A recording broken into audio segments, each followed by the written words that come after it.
పక్కనోడు లక్షలు సంపాదిస్తున్నాడని నువ్వు కూడా వాడిలాగే చేయాలనుకుంటున్నావా? వాడు సక్సెస్ అయ్యాడని నువ్వు కూడా అదే ఫీల్డ్ లోకి వెళ్తున్నావా? అయితే నువ్వు లైఫ్ లో అతి పెద్ద తప్పు చేస్తున్నట్టే. అర్జునుడు ప్రపంచంలోనే బెస్ట్ ఆర్చర్, మహావీరుడు. కానీ యుద్ధం మానేసి ఒక సన్యాసిలాగా అడవిలోకి వెళ్లిపోయి ప్రశాంతంగా బతుకుతానన్నాడు. తన క్యారెక్టర్ కి ఏం మాత్రం సెట్ అవనే డిసిజన్ తీసుకున్నాడు.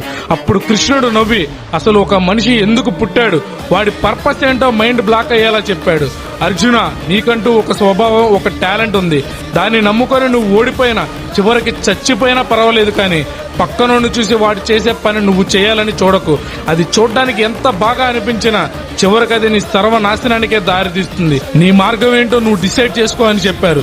ఈ రోజుల్లో వాడెవడో సాఫ్ట్వేర్ జాబ్ కొట్టాడనో, ఇంకెవడో బిజినెస్ లో సక్సెస్ అయ్యాడనో వాళ్ళని కాపీ కొట్టి మనం కూడా అదే చేద్దాం అనుకుంటున్నాం. అది వాళ్ళ టాలెంట్, నీది కాదు. నీ బలం ఏంటో, నీ స్కిల్ ఏంటో నువ్వు ఫైండ్ అవుట్ చేయి. నీ ఫీల్డ్ లో నువ్వు కింగ్ అవ్వు. ఎవరి కోసమో నీ ఒరిజినాలిటీని ఎప్పటికీ చంపుకోకు. ఈ మాటలు నీలో ధైర్యాన్ని నింపితే ఇప్పుడే మన వీడియోని లైక్ చేసి మన ఛానల్ సబ్స్క్రైబ్ చేసుకో.